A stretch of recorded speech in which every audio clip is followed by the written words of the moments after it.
الحمدللہ رب العالمین والعاقبۃ للمتقین والصلاۃ والسلام علی رسول الکریم اما بعد۔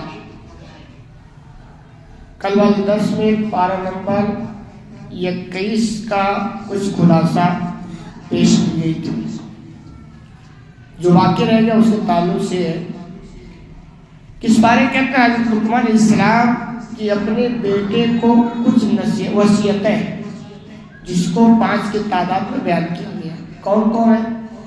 انہوں نے اپنے اولاد کو وصیت کرتے ہوئے کہا تھا بیٹے شرک نہیں کرنا۔ نمبر 1 کیا؟ شرک بہت خطرناک بیماری ہے۔ شرک کے ساتھ جو مر گیا تو نجات کا راستہ بند ہے، اب آگے کوئی آپشن نہیں۔ اور شرک کی تباہی دنیا کے اندر بھی ہے۔ ایک آدمی شرک مطلب جو چیزیں اللہ کے لیے ہے وہ ادھر ادھر وہ آدمی بھٹک رہا ہے اس کی تلاش کے لیے، اس کو پانے کے لیے، تو آدمی کے وہ ڈپریشن کا شکار ہوتا ہے کہ بھی وہاں جائے گا، کبھی وہاں جائے گا، کبھی وہاں جائے گا، اس کو ٹینشن لگے رہے گا کہ فلاں بہت پہنچے ہیں وہ نہ ناراض ہو، فلاں بہت پہنچے وہ نہ ناراض ہو، یعنی وہ ایک عجیب اس کی زندگی ہوتی ہے۔ اور جو موحد ہوتا ہے اس کی ایک فکر اللہ ناراض نہ ہو، باقی ساری دنیا ناراض ہے تو کوئی فکر نہیں۔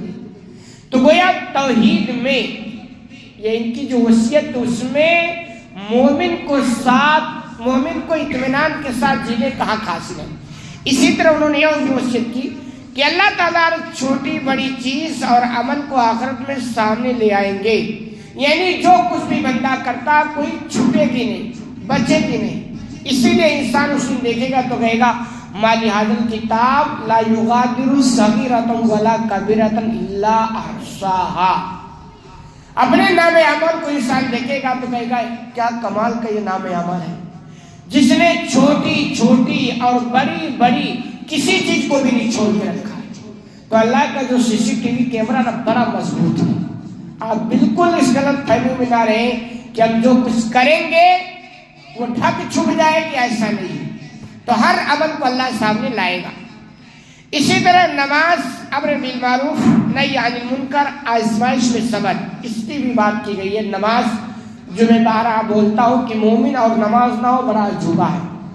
مومن بے نمازی یہ تو بڑی تعجب کی بات ہے۔ اسی طرح بھلائی کا حکم دینا، برائی سے روکنا ہر مومن کی ذمہ داری ہے۔ آج ہمارے گھروں کا معاملہ جانتے ہیں کیا؟ برائیاں ختم ہیں، برائیاں پنپ رہی، بھلائیاں ختم ہیں۔ اور برائیوں کا معاملہ ہمارے گھر کے دروازے سے لے کر چھت کے آخری حد تک برائیاں ہی برائیاں۔ خود ہماری زندگی کا معاملہ جانتے ہیں، سر سے لے کر پیر تک برائیاں ہی۔ وجہ کیا ہے؟ وجہ یہ کہ ہم جتنے مومن ہیں سب شانتی کا ٹیبل کھا کے بیٹھے ہیں، کچھ بھی ہو جائے بولنا ہمیں نہیں ہے۔ جبکہ قرآن کی اگر آپ مطالعہ کریں اس میں کہ تمہیں ایک ایسی جماعت ہونی چاہیے جو بڑی مضبوط ہو، جس کا کام ہی یہ ہو کہ اللہ کی طرف لوگوں کو بلائے، برائی سے روکے اور بھلائی کا حکم دے، اس کا اسپیشل کام ہونا چاہیے۔ یہ چیز نہیں ہے نا، اسی لیے برائیاں بھرمار ہے۔ جس بارے کے اندر ہے کہ برائی سے روکا جائے، بھلائی کا حکم دیا جائے، اور یہ کہ زندگی میں آزمائشیں بھی آئیں گی، اس پر صبر کیا جائے۔ مومن کی زندگی میں 2 چیزیں ہوتی ہیں، صبر و شکر۔ صبر اور شکر یہ دنیا ہے، ہمیشہ ایک حالت پر آپ کی زندگی نہیں رہے گی، یہ فکس ہے۔ یہ دنیا کی مطلب ریت کے لیے دنیا کا سسٹم ہے۔ تو اگر آپ کو کوئی مصیبت کوئی پریشانی تو مومن جو ہوتا ہے نا وہ اپنے دامن میں جھانکتا ہے، یار مجھ پر جو مصیبت ہے کہیں ایسا تو نہیں کہ میرے کسی بدعملی کی وجہ سے آ گئی، تو اپنے اس بدعمل کو وہ دور کرتا ہے۔ اور اگر نہیں ہے تو پھر صبر کرتا ہے کہ شاید کہ میری آزمائش ہو اور میرے درجات اس آزمائش کے ذریعہ بلند ہو جائے گی۔ تو مومن صبر اور خوشحالی آئے تو اس پر شکر کرتا ہے۔ ان 2 حالتوں سے مومن کی زندگی کبھی خالی نہیں ہوتی ہے۔ لہذا یہ چیزیں اپنی زندگی میں آپ پیدا کریں۔ اسی طرح عاجزی اختیار کرو، تکبر سے بچو۔ لقمان علیہ السلام نے وصیت کی اپنے بیٹوں کو، عاجزی خاک ساری، تکبر یعنی دونوں اپوزٹ۔ عاجزی ہوگی تو تکبر نہیں، تکبر ہوگی تو عاجزی نہیں۔ خاک سار بنو، نرم مزاج کے بنو۔ تکبر تو بالکل مومن کی زندگی میں پھٹکنا نہیں چاہیے، مومن کی شان ہی نہیں ہے کہ وہ تکبر کرے، اس سے بچنا چاہیے۔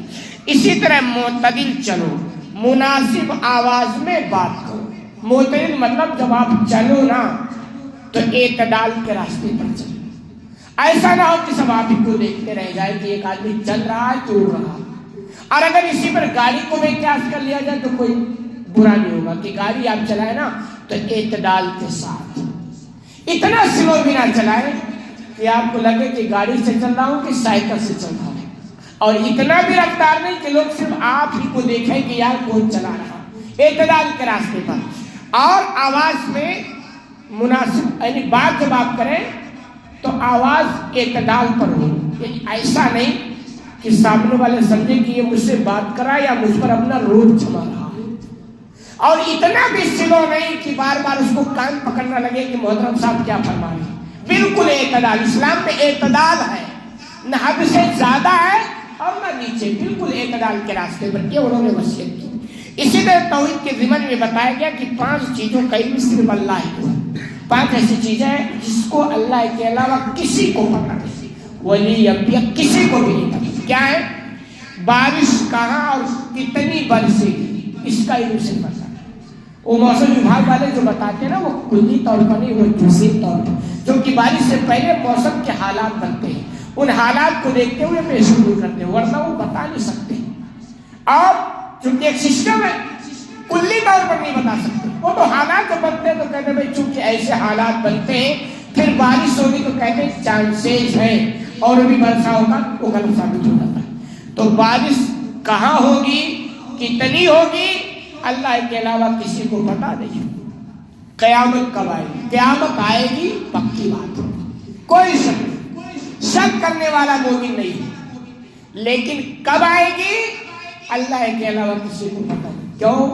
اس کو اللہ نے چھپا کے رکھا، اور اگر کہا جائے تو ہر آدمی کی موت اس کی قیامت ہے، ہر آدمی کی موت کب آئے گی کسی کو پتا نہیں اللہ کے علاوہ۔ کیوں؟ اگر اللہ بتا دے کہ فلاں صاحب 2050 سے پہلے مریں گے نہیں، تو جان کے نتیجہ کیا ہوگا؟ پھر فلاں صاحب کہیں گے 2050 میں مروں گا نا تو 2049 تک خوب موج مستی کرو، خوب بدماشی کرو، اور جیسے 2050 لگے گا فرشتے میں، تو اللہ نے کہا نہیں، بتائیں گے نہیں۔ تو قیامت کب آئے گی، بندے کی موت کب آئے گی، اس کا علم صرف اللہ کو، کسی کو نہیں بتاتا، چھپا کے رکھا۔ ایسے ہی پیٹ میں بچہ کن اوصاف کا حامل ہے، یعنی پیٹ میں جو بچہ ہے کلی طور پر، جزئی نہیں، وہ بچہ ایک حالت سے گزر جاتا ہے، پھر وہ چیک اپ وغیرہ کے ذریعے پورے کلی مکمل طور پر کہ بھئی وہ کیا بنے گا، پھر اس کی زندگی کے حالات کیسے ہوں گے، اس کا کریکٹر کیسا ہوگا، آگے وہ کیا بنے گا، جاہل رہے گا، عالم، یعنی پوری کسی کو پتا نہیں، صرف کس کو پتا ہے؟ صرف اللہ کو پتا ہے۔ موت کب اور کہاں آئے گی، ہاں موت کب آئے گی اور کہاں آئے گی، ہماری آپ کی موت کب ہوگی کسی کو پتا، اور کہاں ہوگی یہ بھی کسی کو پتا نہیں۔ لوگ بہت سوچتے ہیں ہماری موت فلاں جگہ نہ ہو، لیکن جب وہی لکھی ہوگی تو وہی آ جائے گی، یہ بھی چیز بتائی گئی۔ اسی طرح انسان کل کیا کرے گا، یعنی کل آگنے والا دن جو ہے کیا کرے گا، پلان تو بنائے گا لیکن گارنٹی نہیں کہ وہی کر لے، اس کا پتہ صرف اللہ کو۔ اسی طرح سورہ سجدہ میں 4 باتیں، قرآن کی عظمت، بڑی عظیم کتاب ہے، اس کا بھی تذکرہ ہے۔ توحید، آسمان اور زمین کا خالق وہی ہے، ارکان کی تدبیر وہی کرتا ہے، پانی کے ایک حقیر قطرے سے مختلف مراحل سے طے کرانے کے بعد انسان کو وجود بخشتا ہے، پھر اسے انتہائی پرکش صورت اور متناسب قد و قامت والا بناتا ہے، یعنی انسان کی حقیقت پانی کے حقیر قطرے سے پھر انسان جیتا جاگتا تندرست ہٹا کٹا نوجوان بن جاتا ہے۔ سب سے بہترین زندگی کا وقت جوانی ہوتی ہے، اور یہی عمر کی یہ بات اللہ کو بڑی پسند ہے، تو اللہ نے کہا اپنی حقیقت کو پہچانو۔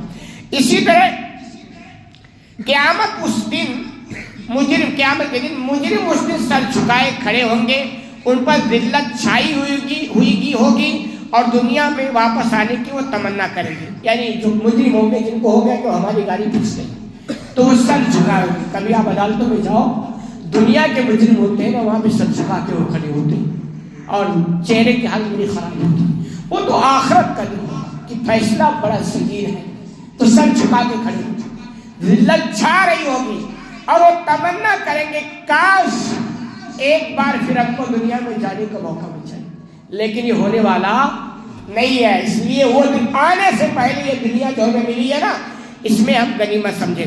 اسی طرح مومنین جو دنیا میں اللہ کے لیے اپنی راحتوں کو قربان کرتے ہیں, وہ ایمان والے جو اپنی راحت, اپنی محبت, اپنی پسندیدہ اشیاء کو اللہ کے لیے قربان کر دیتے ہیں. نماز کے لیے نیند قربان, اللہ کے خرچ کے لیے مال قربان, کہیں کوئی کام کے لیے طاقت کو قربان. یعنی جو اللہ کے لیے کام کرتے رہتے ہیں, آخرت میں ان کے لیے ایسی ایسی نعمتیں اللہ نے تیار کر رکھے ہیں جن کو کوئی نہیں جانتا ہے. جنت ایسی ایسی نعمتیں نا کہ آدمی دنیا کے اندر تصور نہیں کر سکتا. لیکن قربانی دینے والے اہل ایمان کے تعلق سے یہ ساری باتیں ہیں. رسالت حضرت موسیٰ علیہ السلام کو تورات دیے جانے کا بھی ذکر ہے. سورہ احزاب کی ابتدائی حصے میں 2 باتیں ہیں. کیا؟ زمانہ جاہلیت کے 3 غلط خیالات کی تردید کی گئی. دور جاہلیت میں 3 کام ہوتے تھے, غلط تھے, ان کی تردید کی. نمبر 1, ان کا خیال تھا کہ بعض لوگوں کے سینے میں 2 دل ہوتے ہیں. بتایا کہ دل تو بس ایک ہی ہوتا ہے, یا اس میں ایمان ہوگا یا کفر ہوگا. بھائی انسان کے پاس دل کتنے ایک ہی, لیکن دور جاہلیت میں 2 دل کا تصور تھا. جو اس دور میں میڈیکل وغیرہ کا ایسا تھوڑا تھا کہ چیک اپ کر لیں یا آپریشن کر کے پتہ لگا لیں کتنا دل ہے. تو قرآن نے کہا نہیں, دل تو بس ایک ہے. ہاں, اس دل میں یا تو کفر ہوگا یا تو ایمان ہوگا. کفر ہے تو کفر کا کام ہوگا, اور ایمان ہے تو ایمان کا کام ہوگا. آپ اپنے دل کو پہچانیں اس سے کام کیا ہوگا. اگر ایمان مضبوط ہے نا تو حقیقت میں ایمان والے کام ہوں گے, اور ایمان کمزور ہے تو کفر والے کام ہوں گے, فسق والے کام ہوں گے, غیر مذہب والے کام ہوں گے, ایمان والا کام ہوں گے. تو اس چیز کو پہچانیں. اسی طرح کلمات زہار کہنے سے بیوی ہمیشہ کے لیے حرام نہیں ہوتی بلکہ کفارہ دینے سے حلال ہو جائے گی. دور جاہلیت میں ایک طریقہ تھا طلاق دینے کا, کہ آدمی کو جب غصے میں ہوتا ہے نا, جیسے آج پھر کوئی غصے میں ہوتا ہے, وہ سمجھتا ہے ایک زبان میں کہے 3 طلاق, طلاق ہو, پھر آگے پوچھتا تھا. تو ایسے وہاں اس دور میں تھا کہ کوئی اپنی بیوی سے غصہ ہوتا تو سوچتا کہ میں اس کو اپنی زندگی سے نکالوں, تو کہتا انت علیہ کظہر امی, یعنی اس کا مطلب تھا کہ تو میرے لیے میرے ماں کے پیٹھ کی طرح ہے. مطلب یہ کہ اب تو میرے لیے حرام ہو. تو دور جاہلیت میں اگر کوئی ایسا کہہ دیتا تو اس کے لیے طلاق ہو جاتی تھی. تو اس قرآن میں کہا نہیں, طلاق نہیں ہوگی, لیکن وہ جرم ہے تو اس کو کفارہ دینا ہوگا. سزا تو دی گئی لیکن یہ کہا گیا کہ یہ طلاق کا سسٹم نہیں. اسی طرح منہ بولا بیٹا شرعی احکام میں حقیقی بیٹے کی طرح نہیں ہوتا. دور جاہلیت میں بیماری یہ تھی کہ کوئی اپنے دوسرے کو بیٹا بنا لیتا, جس کو بولا جاتا منہ بولا بیٹا. تو دور جاہلیت پھر اس کو حقیقی بیٹے کی طرح سسٹم پورا ہوتا, حقیقی بیٹا بنا جاتا, پراپرٹی وغیرہ میں اس کو حصہ دیا جاتا تھا. اسلام میں کام نہیں. حقیقی بیٹا ہوتا ہے, اور غیر حقیقی بیٹا وہ غیر حقیقی ہوتا ہے. مال پراپرٹی وراثت کا سسٹم اللہ نے بنا دیا ہے. آپ کے کسی کو بیٹا بنانے سے اس میں اس کا حصہ نہیں لگے گا, یا آپ کو اپنے اولاد میں سے کسی کو گھر سے نکال دینے کی وجہ سے آپ اس کو پراپرٹی سے محروم نہیں کر سکتے. یہ اللہ نے سسٹم بنا کے رکھا. اسی طرح 2 غزوہ احزاب اور غزوہ بنو قریظہ کا بھی اس بارے کے اندر تذکرہ ہے. اللہ رب العالمین سے دعا ہے کہ العالمین تمہیں کہنے سے زیادہ عمل کرنے کی توفیق عطا فرما. آمین.